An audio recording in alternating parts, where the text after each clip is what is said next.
stroke dynamics, chronic metabolism, and acute hemodynamics using 3 TSI models Part 2, number 1679, BPT 132, the 10th of June 2026, Gerald C. EclaireMD Foundation, category stroke. Systems-level interpretation. Perhaps the most important observation is that the interaction among these physiological variables contains more information than the individual variables themselves. The figure demonstrates that the glucose burden decreases steadily over time, while blood pressure remains a dynamically regulated variable with intermittent excursions. As metabolic control improves, particularly after the 2020 to 2021 period, the composite stroke index TSI-3b gradually converges toward the blood pressure index TSI-2, indicating that blood pressure becomes the increasingly dominant contributor to overall stroke risk.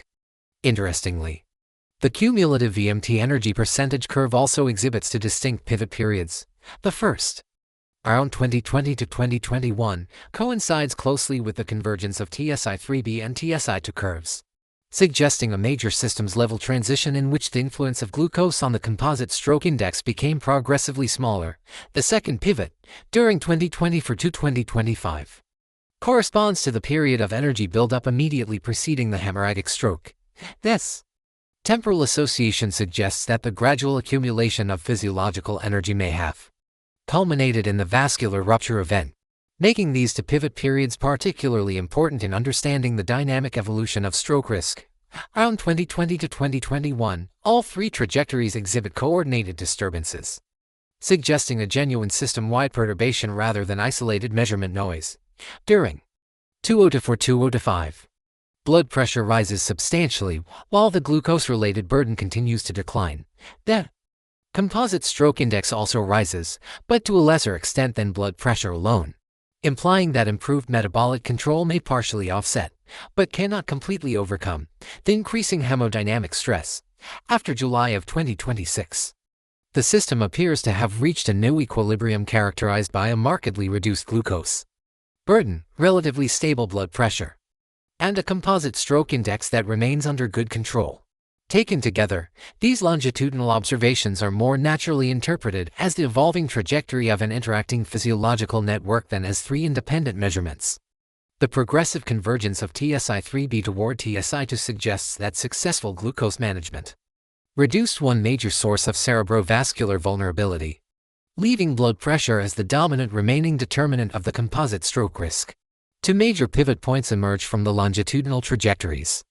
The first, around 2020 to 2021, marks a systems-level transition in which the composite TSI-3b gradually converges toward TSI-2, indicating that blood pressure becomes the dominant contributor as the influence of glucose progressively declines. The second, during 2020 to 2025, corresponds to a period of rapid cumulative VMT energy buildup that culminates in the hemorrhagic stroke on June 21, 2025. Together, these two pivots suggest a transition from changing physiological roles to the accumulation of sufficient energy to precipitate vascular rupture. These types of longitudinal observations and system pivot points could not have been identified through conventional statistical methods alone.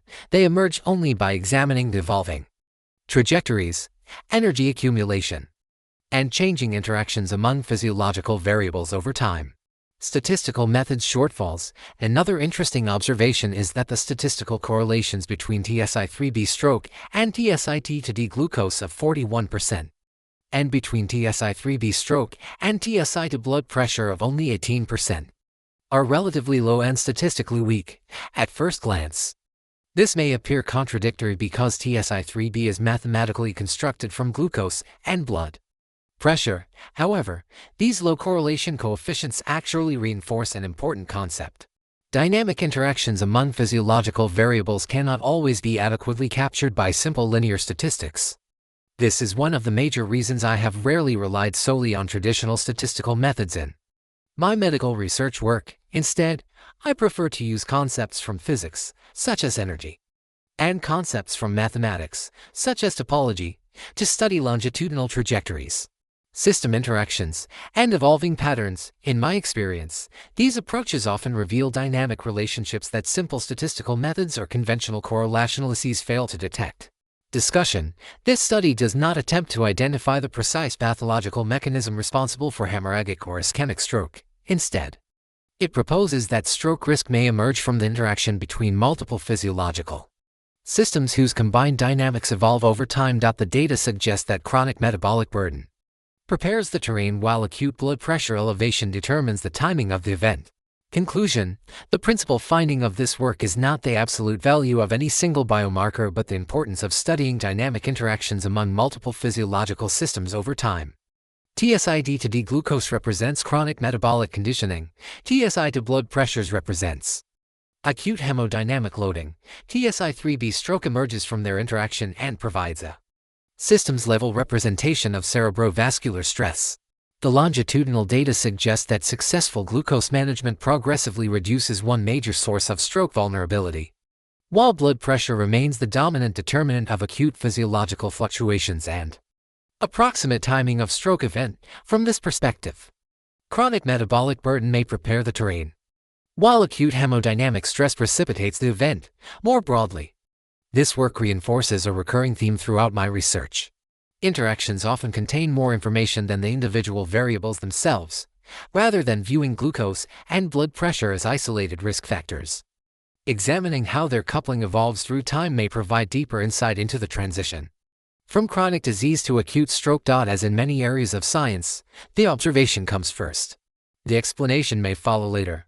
The responsibility of the scientist is to document the trajectory honestly and allow the data to reveal patterns that future investigations may eventually explain.